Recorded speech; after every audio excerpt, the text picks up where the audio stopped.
સુરતમાં એક તરફા ચોમાસા દરમિયાન ખાડીપુરની ગંભીર સમસ્યાથી લાખો નાગરિકો ત્રાહિમામ પોકારી ઉઠે છે, તો બીજી તરફ સરકારી બાબુઓ અને ભૂમાફિયાઓની મિલીભગતથી કુદરતી ખાડીઓ ગાયબ કરવાનું મોટું કૌભાંડ પ્રકાશમાં આવ્યું।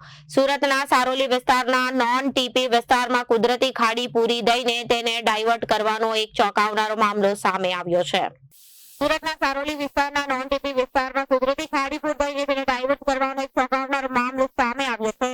નગર પ્રાથમિક શિક્ષણ સમિતિ પૂર્વ સભ્ય સુરેશ વાઘેલા અંગે સુરત કલેક્ટર તેજસ પરમાર અને મ્યુનિસિપલ કમિશનર એમ નાગરાજનને લેખિતમાં શબ્દોમાં રજૂઆત કરી કે જવાબદારો સામે ફોજદારી પગલાં ભરવાની માંગ કરી છે। સારોલીના નોન ટીપી વિસ્તારોમાં આવેલા બ્લોક નંબર 122, 123, 124 અને 125 માંથી એક સરકારી કુદરતી ખાડી પસાર થાય છે।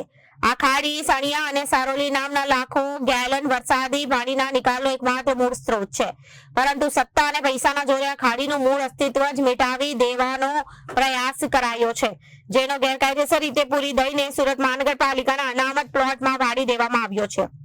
આ ગંભીર કૃત્યના કારણે ભવિષ્યમાં સુરત મહાનગરપાલિકાને કરોડો રૂપિયાનું આર્થિક નુકસાન વેઠવાનો વારો આવશે।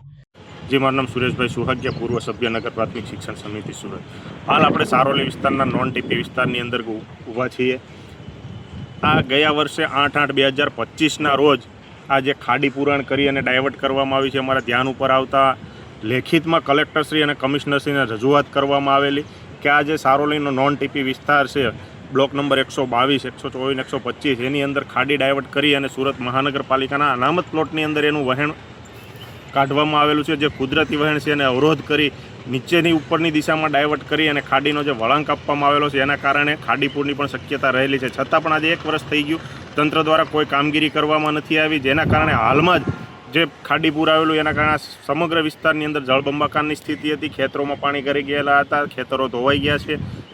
તે ઉપરાંત જે ખાડી ડાયવર્ટ કરી અને જે નાળું બનાવવામાં આવેલું હતું એના પથ્થરો પણ ધોવાઈ ગયા છે, એમાંથી માટી નીકળી ગઈ છે અને મસ્ત મોટા ખાડા પડી ગયેલા છે, છતાં પણ તંત્ર દ્વારા કોઈ કાર્યવાહી કરવામાં નથી આવતી। આવનારા દિવસોની અંદર અહીંયા કોઈ જાનમાલની પણ નુકસાની થઈ શકે એવું અત્યારે લાગી રહ્યું છે। એના ઉપરથી જે જોઈ રહ્યા છે એ પ્રમાણે સંપૂર્ણપણે ધોવાણ થઈ ગયું છે જે ખાડી પૂરણ કરવામાં આવેલું છે એનું, કારણ કે કુદરતી વહેણ અવરોધવામાં આવેલું છે અને કુદરતી વહેણ ક્યારેય પણ અવરોધાતું નથી। જ્યારે એના મૂળ સ્વરૂપમાં આવે ત્યારે તાના ખૂબ મોટી જાનહાનિ સર્જે છે, એટલે તંત્રએ વહેલી તકે જાગી અને ખાડી વહેણ જે છે અવરોધેલું છે એને મૂળ સ્થિતિમાં લાવવામાં આવે અને જે સુરત મહાનગરપાલિકાને ડોક્યુમેન્ટ સાથે આપવામાં આવેલું હતું, કલેક્ટરશ્રીને પણ આપવામાં આવેલું હતું કે સુડા 2035નો જે ડેવલપમેન્ટ પ્લાન છે એની અંદર પણ આ ખાડીને દર્શાવવામાં આવેલી છે અને કાયદામાં સ્પષ્ટ ઉલ્લેખ છે કે કોઈ પણ જગ્યાએ તમે ડેવલપમેન્ટ કરી શકો, પરંતુ વોટર બોડીને તમે ડિસ્ટર્બ ના કરી શકો। પરંતુ આ વોટર બોડીને સંપૂર્ણપણે ડિસ્ટર્બ કરી અને આ વિકાસ કરી રહ્યા છે, ત્યારે આ વિકાસને અટકાવી અને વોટર બોડીને પોતાના મૂળ સ્વરૂપે સ્થાપિત કરવી જરૂરી છે।